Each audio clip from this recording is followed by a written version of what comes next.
doing at the moment aren't political at all, but they're all from 1979. I'm working on doing an album 1979 now, Right. which is all the sort of soul-y stuff I did in that era. Okay. There's nothing political about that at all. It's all based on sort of 19th century French fairy stories. You know, Oh, okay. Lovely. But you know, the news when I do up-to-date stuff, a lot of it's political because you know we're living in a pretty bad times, I suppose. Yeah. If we were like doing really well, I probably wouldn't. Yeah. I mean, because I don't really know the current situation with all the postman strikes and stuff, but I know a couple of years ago from my local area how horrific that was. So it must be it's still kind of up again. Yeah. I know that with mine. But how do you think? What has kept you making music for such a long period of time? What do you think it is that drives you? Well, I've just sort of always got music in my head. I can't really help it, really. You know, even when I was at primary school, I had sort of songs running around my head. But because I wasn't anything to do with music, I didn't think that I'd ever use them for anything. But when the accident came about of punk rock, you know, we got a group together. Out of the four of us, there wasn't anyone who had a clue about how to write a song. Right. So it sort of just got pushed on to me. And what stuff were you into before that? What sort of musical stuff were you into at that time? Rod Stewart, reggae, right.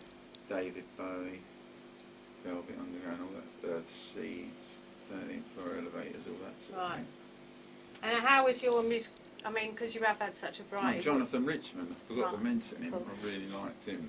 Right. In sort of 76, he was like the only thing that I felt I could sort of copy and get away with because I wasn't from Boston. You know, it sounded different.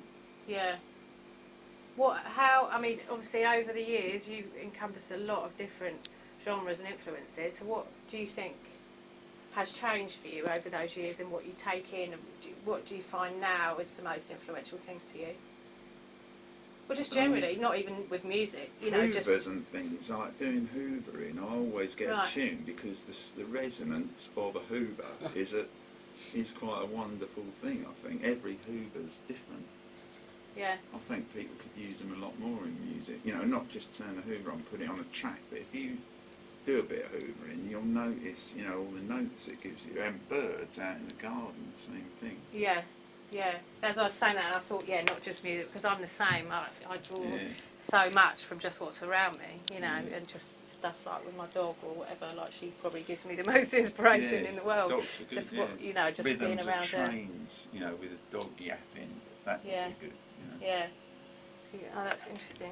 And obviously you live over at Kew, so you've got the gardens and everything over there. That must be. Yeah, I've always lived right near railway lines, so, you know, even where I used to live in Barnes, I had sort of two railway lines dissecting the bit. Oh, I know that Barnes railway line, it's noisy. And now I'm right next to the railway line, and I've always had sort of loads of planes going over wherever. I've always lived in southwest London under the flight path.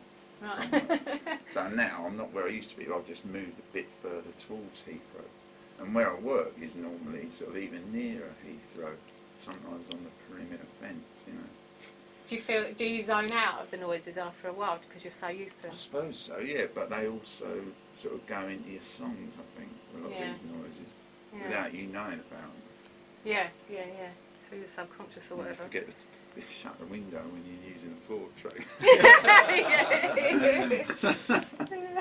Well, how do you find with the revolving lineup that you've had over the years? Because obviously a number of years ago you were playing with Matthew Sawyer and Rebecca and the Ghosts and stuff that are friends of mine, and I played with Matthew in television personalities for a while. And he's a great songwriter. He is.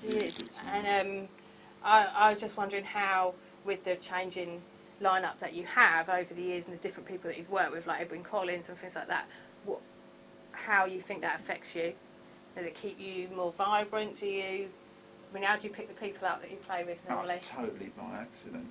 Yeah, totally. I don't go looking for them. The only time I've actually looked for someone was in '77 when our drummer left and we did put an advert in the Melody Maker. But since then I've just done it by who you happen to bump into. Right. Because isn't it with the ghost? Didn't they put a tape through your door or something? Oh, Wasn't it I bumped something into like that?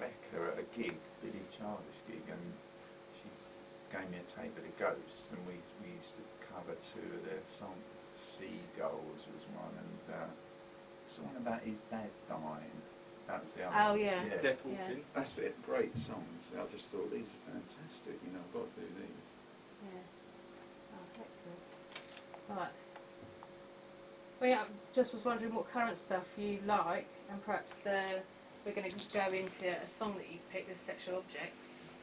Yeah, I've been playing with them quite a bit. Doing some more gigs with them later on in the year up in Scotland, and just their songs are just the best thing I've heard for ages from a new group. Do you actively listen out for a lot of new music across different genres, or? Well, I get to see a lot because we have so many different support bands and that, so I get to bump into them anyway. Yeah. I'd like to get into a lot of things that I'm needing for later on in life. Like Delia. So I've heard snatches of Delia. So I thought that's wonderful, but I'm not in any rush to hear it because I've got touch with the rest of my life to get done. I have to do that when I'm like in the dotage. All right. Well, I think we're going to go to the track from the Sexual Objects. Yeah, I just was wondering actually, Vic. So what can you tell us about the Sexual Objects? Because they've got a bit of history. They're not a new band. Well, they are a new band, but Davey used to have a group called Nectarine Number 9 before that were like fantastic as well. I mean, everything he does is really good. And isn't there a Fire Engines connection? Yeah, the Fire Engines was his first group back in sort of '79. Yeah. Yeah. He's always put out great stuff. And Win was his most successful thing, but I've never heard them. That was in the 80s. He had a group called Win. That was like his most successful thing he's done so far, sales-wise probably. But everything he does is really good, I think. And you have a Scottish connection as well. You've been working with Edwyn Collins a lot in a production capacity. How do you go down in Scotland then? Has that always been a long-standing relationship? Where we go best. Yeah. That's What particular places? Glasgow. Glasgow mainly. Edinburgh, Dundee, Aberdeen now and again. Paisley definitely. That's my favourite place. Paisley. Okay. St Mirren, home of the famous St Mirren FC. Okay, well look, we've got Sexual Objects on the, well, not exactly on the deck. We're going to try playing this off the SoundCloud. Let's hope it doesn't run into buffering issues. But this is the Sexual Objects as requested by Vic Godard, and the name of the tune is Here Come the Rubber Cops.